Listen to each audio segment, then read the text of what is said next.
Hello, my name is Ben Carpenter and welcome to another edition of Gridiron History. Today we're going to talk about this man right here. This man's name was Chuck Hughes. Chuck Hughes, a football player in the NFL from 1967 through 1971.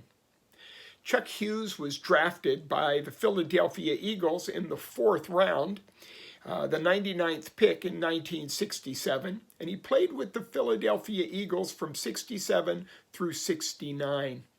He was then traded to the Detroit Lions, where he played from 70 to 71.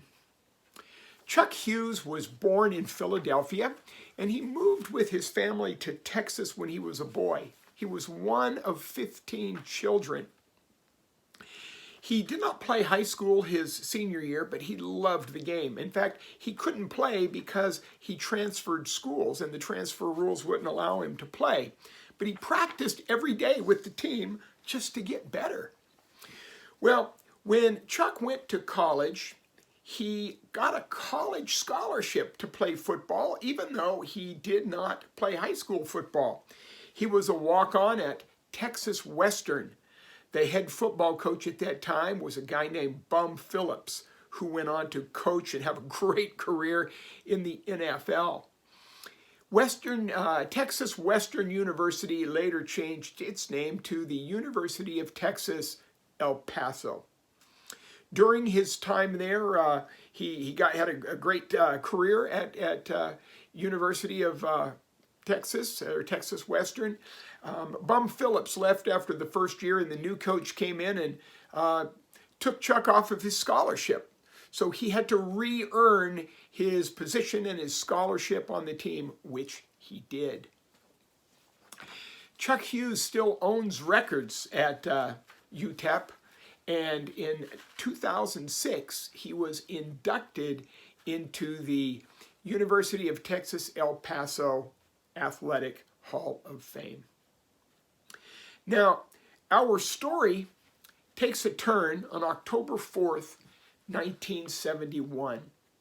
The Detroit Lions hosted the Chicago Bears, and late in the 4th quarter, with the Bears leading 28-23, the starting receiver ahead of Chuck Hughes got into the game and got hurt.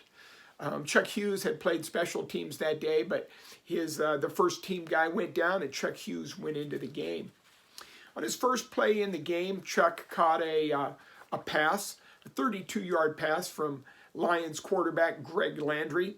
Took it down to the Bears' 37-yard line. A few plays later, Chuck was a decoy on a pass play, and he was returning to the huddle. There was 1 minute and 2 seconds left on the game clock. Chuck Hughes collapsed on the field. Nobody had hit him. He collapsed. And he was near Dick Butkus, the Hall of Fame middle linebacker for Chicago Bears, and Butkus immediately knew something was wrong, and he waved to the sidelines, and doctors and trainers ran onto the field, and Chuck Hughes was unconscious.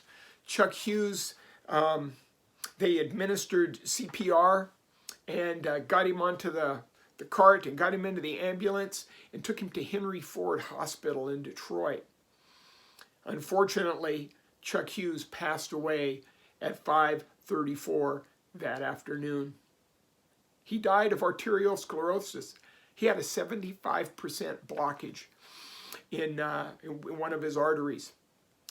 The interesting thing about it was that Chuck Hughes had collapsed in the locker room 4 or 5 weeks earlier. Same thing. They got him to the hospital and checked him out, but they didn't find anything wrong with his heart.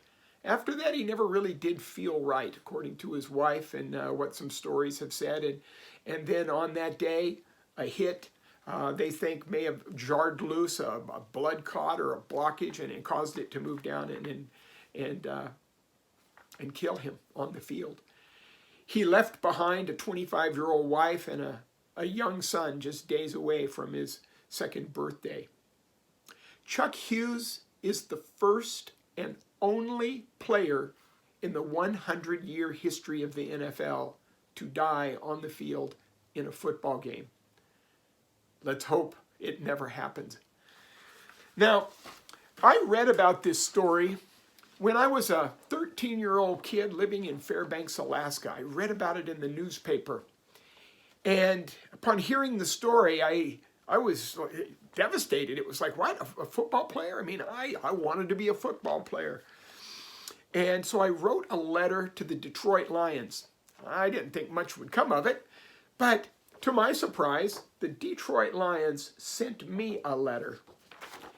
This letter is dated November 3rd, 1971. Dear Mr. Carpenter, on behalf of the family of Chuck Hughes, we wish to acknowledge your kind expression of sympathy. His untimely and sudden death at the Lions-Bears game on Sunday, October 24th, 1971 was a shock to all, but particularly to those who knew him and admired his courage, loyalty, and devotion to his friends. Sincerely yours, Frederick C. Nash. Frederick Nash was the secretary and a director with the Detroit Lions. I never expected to get that, but I have thought many, many times over the years of Chuck Hughes and the tragedy that befell his team, his family, and I thought I would do this and do it as a tribute, a memorial to Chuck Hughes, and show that the Lions were a pretty classy organization. They sent me a letter, and it's something I will always cherish. So with that, thank you for watching my videos, and I hope to see you again on another edition of Gridiron History.